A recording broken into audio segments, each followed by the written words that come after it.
Ellen McCauley at Pray It Off in Syracuse, New York. We just finished the first week of session 30. I would like everyone to take their eyes to the back of the food log, and there's a quote here. And it says, "The best way not to fail again is to be absolutely positive that when you do it this time, you're going to do it right." You can't be the same and do everything the same and expect a different result. That is the definition of insanity. To never change and go, what? How can I weigh the same? Well, you didn't do anything different.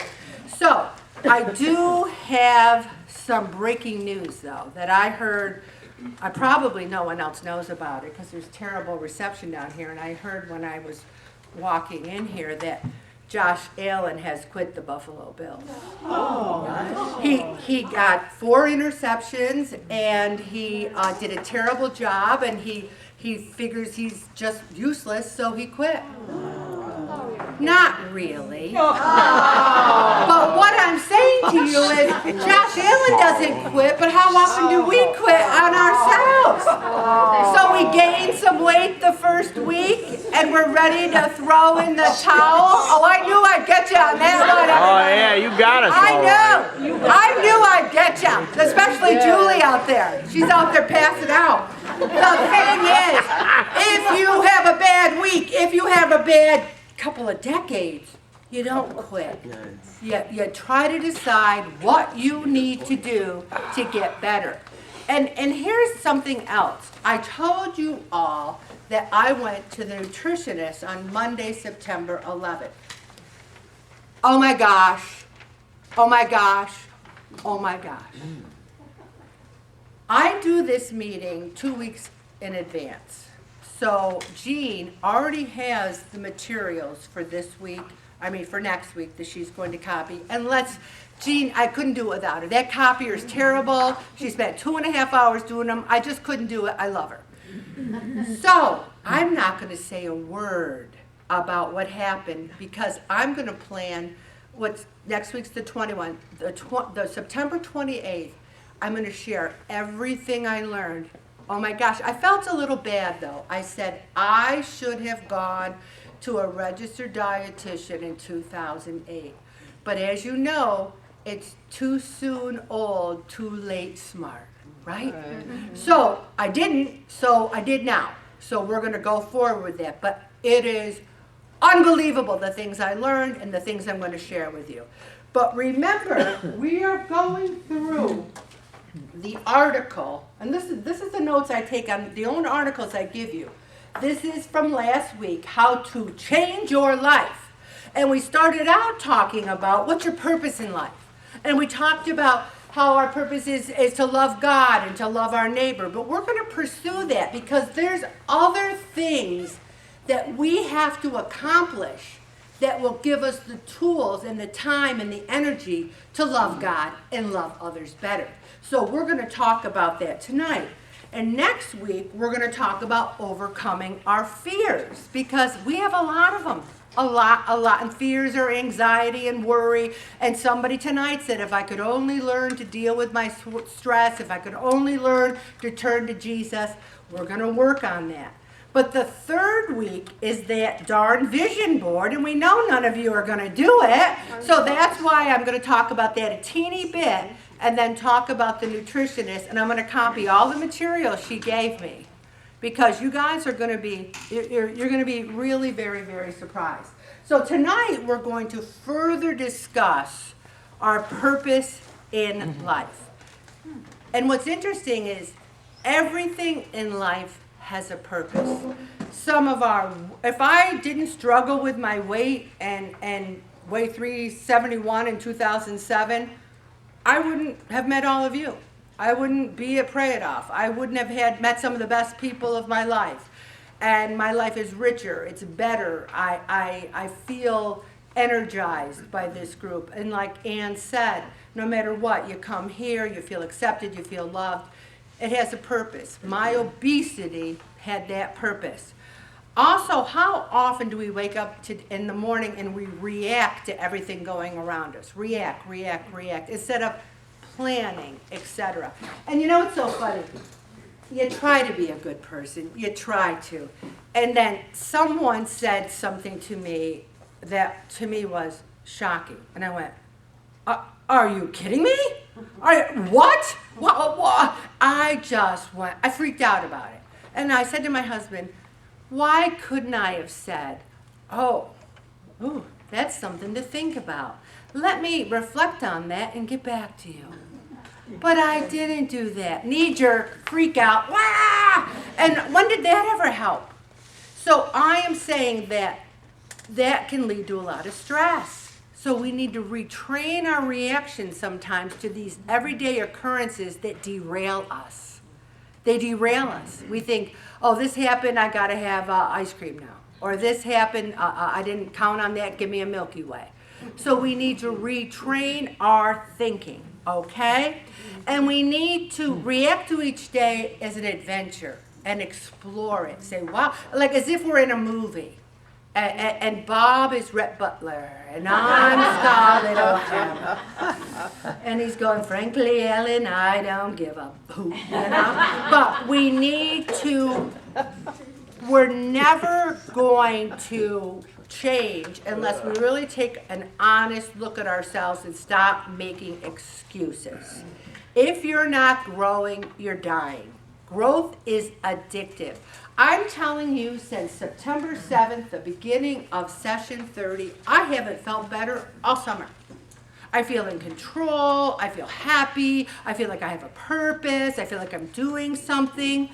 How many out there feel better when you are in control of your eating and your exercise? Anyone else feel better besides me? Oh, yes, see? It helps with depression, it helps with anxiety, and we've learned a long time ago that material things do not equal happiness.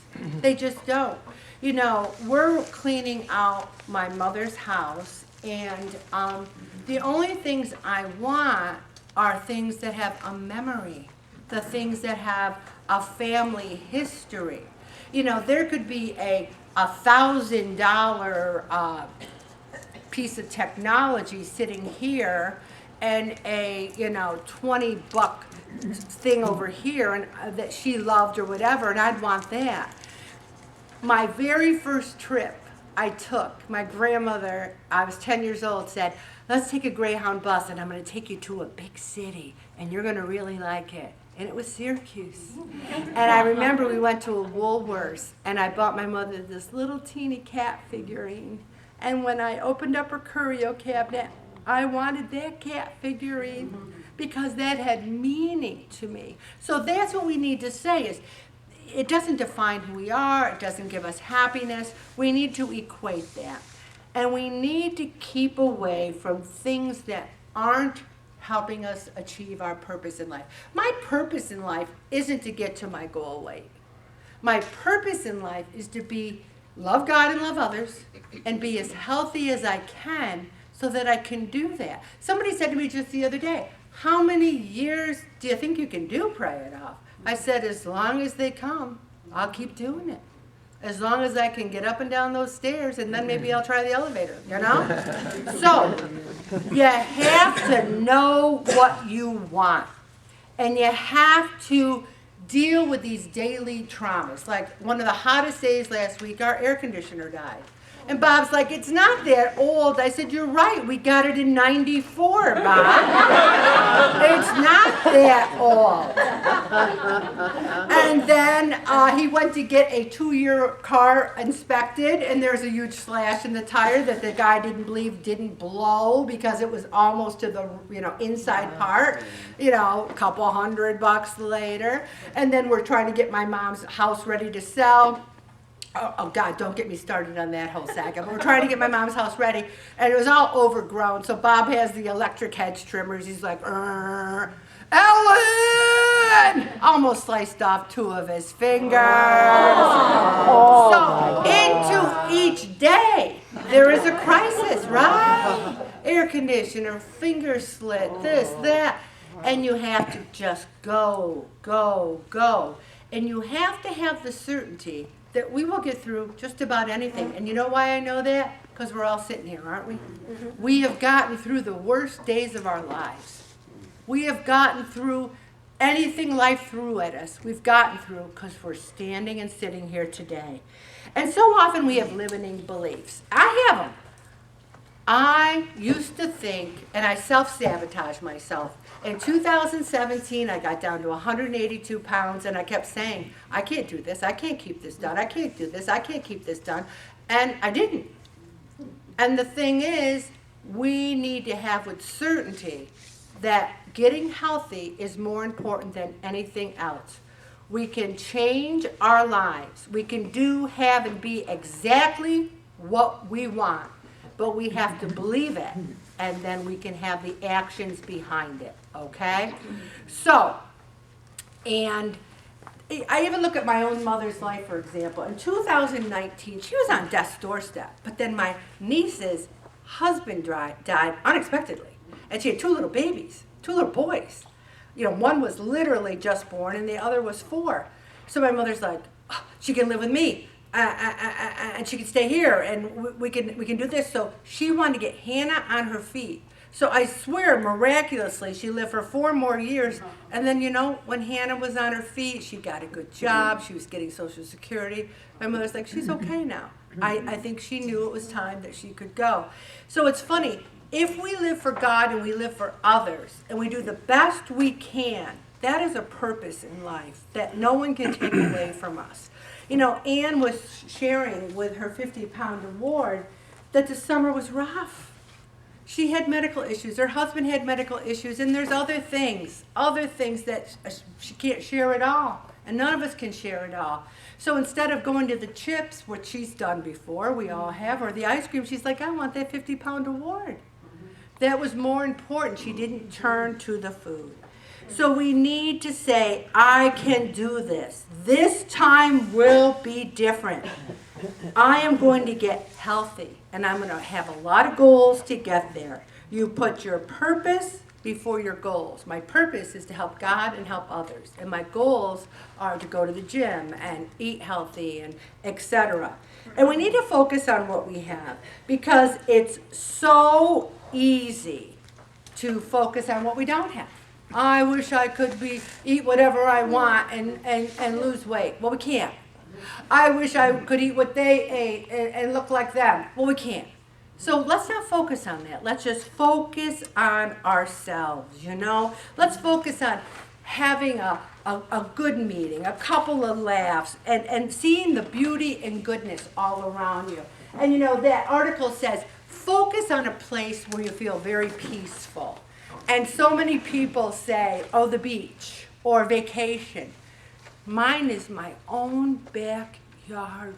I go in my backyard and I look around. I go, it's so beautiful here. I can't believe we have this house, and how beautiful. And I grew up that way. We moved into the worst house in the street. There wasn't even grass in the backyard, and my father planted grass and he planted trees. And 25 years later, we'd go out in lawn chairs and sit underneath those trees. And I remember we got a dog, and his name was Mario.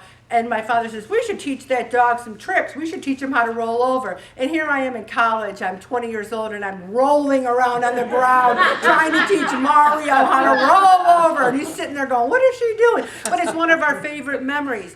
That brings a smile to my face. Not getting a diamond ring or any of those things. But we really need to take ownership of our lives, because there's always going to be the husband who does this, the kids who want that. There's 2 people who said they were going to join the group, and now they're not, because their kids have a lot of demands on them. And they do.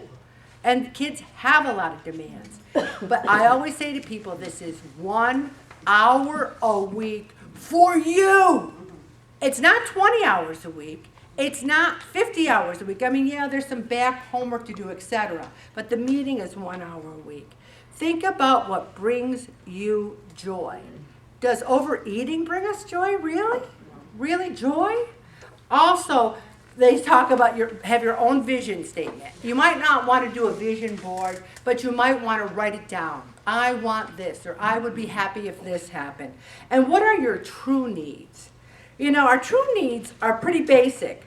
to make sure we have some significance, some variety, love, contribute to life, and grow. And it says write out your own story. Get a notebook and log in it. And one of the things, when I went to the nutritionist, and we're going to talk more about this, she says, oh, you should really, try my fitness pal. And I went, oh, no, I'm already doing a log, and I don't want to do that. And then I said, right in front of her, I go, no, wait a minute. Why don't I try it? Why am I immediately saying no? Now that is, I wrote it down, Katie. It is my fitness pal. She's been using it forever. So I started it on Monday. I'm addicted to it now. Oh my God, I love it. I want to marry it, have children with it. You can do it on your computer. You can do it on your phone. It's awesome. If you say to me, but Ellen, what about the log? If Katie prints out her My Fitness, hands it to me. So does Meg. A lot of people do that. And always take time for yourself. I'm going to these classes at True Fitness. I'm having so much fun. I know everyone's name now. They go, Ellen, I've only gone a few times. It's fun. Here's something I want to talk about. You don't want to do a vision board, fine. And I said, make a vision statement. I wrote one for me, and I'm going to share it with you. Here's my vision for my life, and I'm sharing it with the group. I will prioritize my relationships with loved ones and dedicate my time and resources to helping those in need. My personal vision is to live a life of balance and harmony where I am able to pursue my passions while also prioritizing my physical, emotional, and spiritual health. I challenge you all to write your own vision statement because it can be very, very, very powerful.